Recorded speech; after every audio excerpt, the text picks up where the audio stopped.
Hey guys, I just want to show you a new product I picked up. I've been looking for a blender for a while.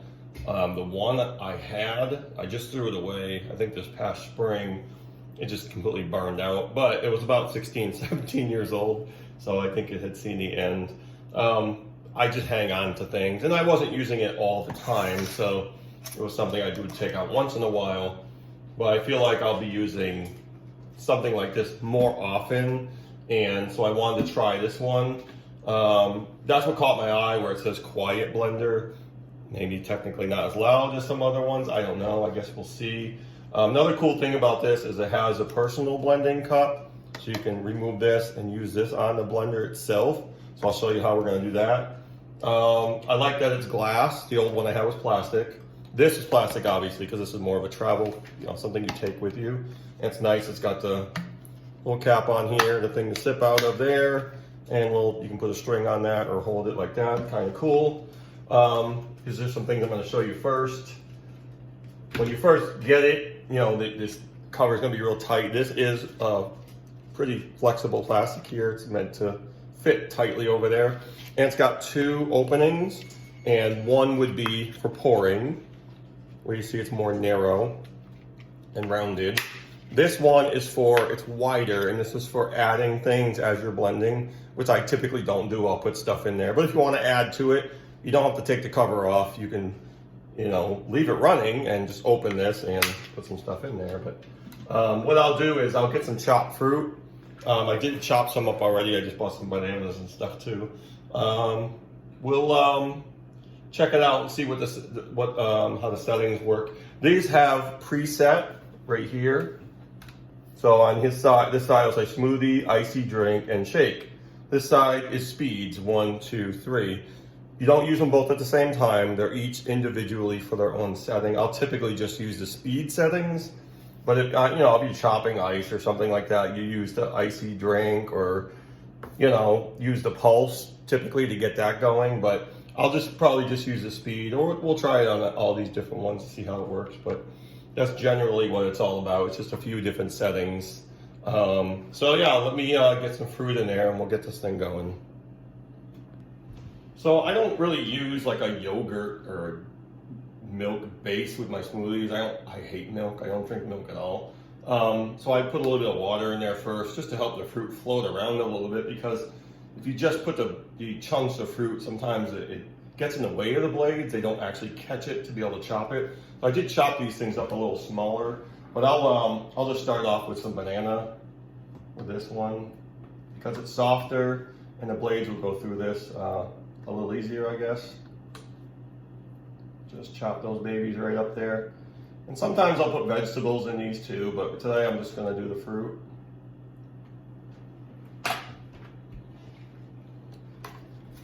So again, just scoop a little bit of fruit in there. I got watermelon, honeydew, cantaloupe, strawberries, blueberries, things like that. And I'll put a little bit of extra blueberries in there. And then I'll make a smaller batch for the little cup there. Now this, obviously it's new, so it's a little tighter. So you gotta kind of line it up and really push it down to get this thing going. Now, it'll come with instructions for you.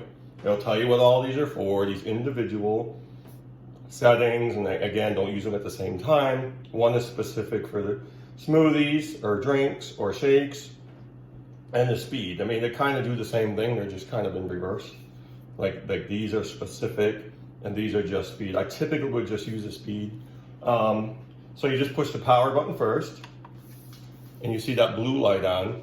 Now, it says in the instructions that if that's on for 2 minutes without being used, it'll just shut off. That's what it says anyway. So with that water in there, that should help me get this thing going. What I'll do is I'll try this smoothie one first to see what that's all about. Now, don't hold the buttons down. You just push them.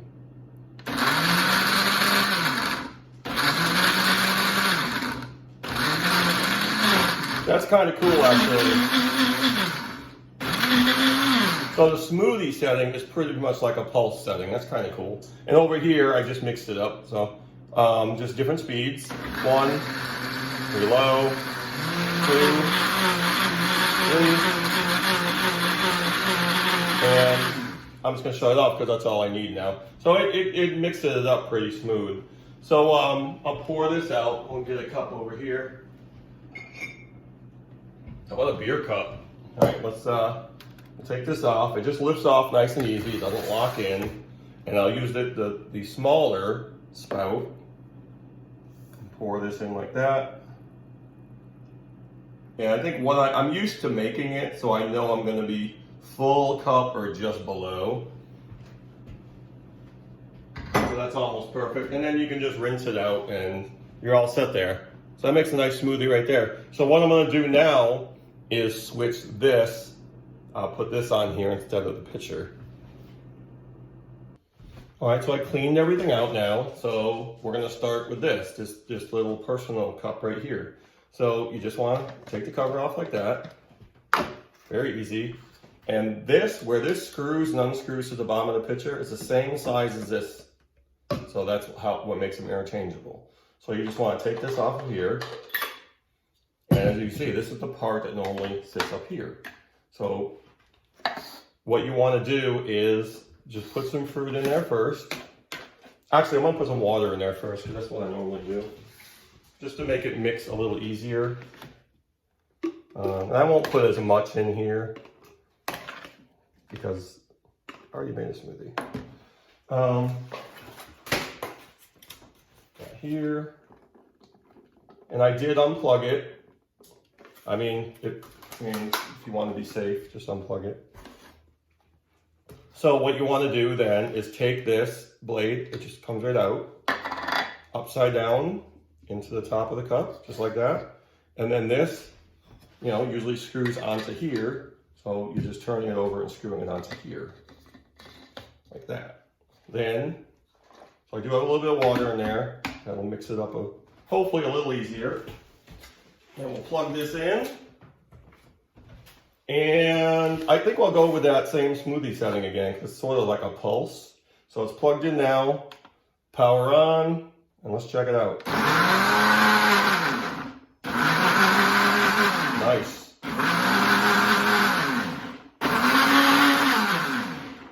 Very cool. So then you want to take this off of here, turn it back over so everything settles into the cup. Now I didn't make much, but I just wanted to show you how it worked. So then you want to unscrew that and, take this to the sink, clean it off. I'll put it right here for now. And then put your cover back on, just like that. You can take that with you. You can drink right out of here, not a problem. So yeah, I could make more there, but like I said, I already made a smoothie, so I don't need much. But I just wanted to demonstrate to you how this worked. Now, as far as quiet, it's hard to make a blender quiet. It does sound a little muffled, which is kind of cool. But more than that, I just like the fact that I have these options to do it with the cup, do it through here, and I like that this is a very thick glass. Like I said, my old one was plastic.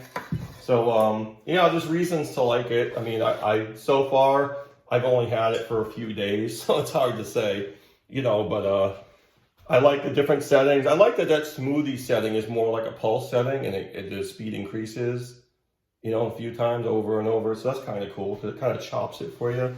It chops it, lets it settle down, and because that's the whole difference there is if it's just sitting down there, especially if you don't have any liquids in there, the blades will kind of ride over the fruit, and you don't want that. So it'll chop it, let it settle again, and it just gives it a better opportunity to catch the rest of the fruit. So that's kind of cool too. So yeah, overall, I think it did a good job. So I have this here, I have this here, so I'll have to finish both of these off, but that's not a problem. So yeah, let me know if you've purchased this product before, what you think about it. And again, I know it says quiet, and people are going to think you're not going to hear it or something, but no blender's that quiet. I'm sure if I'm using it, I have tenants upstairs, and I'm sure if I'm using it at 5 a.m., they're going to know. But yeah, I think it's very cool. I like the design. I like the different settings, different options. I don't have to use the set settings. I can just use, the speed settings, whatever. But yeah, I like the fact that it'll shut off if it's not being used after a couple minutes. So yeah, let me know. Have you tried it before? Is it something you think you would purchase? Or, I'd like to hear from people in the comments. Tell me what you think about it. If I didn't explain everything enough, let me know. I kind of just, when I'm showing products, I kind of go over the basics. I'm not going to read the instructions for you or anything, but you know, quiet technology, up to 30% faster blending. I kind of believe that too. But there's a lot of things to like about this. So my other one lasted me a lot of years. Let's hope this one does the same. All right, guys, so that's it for the Black & Decker Quiet Blender. Take care.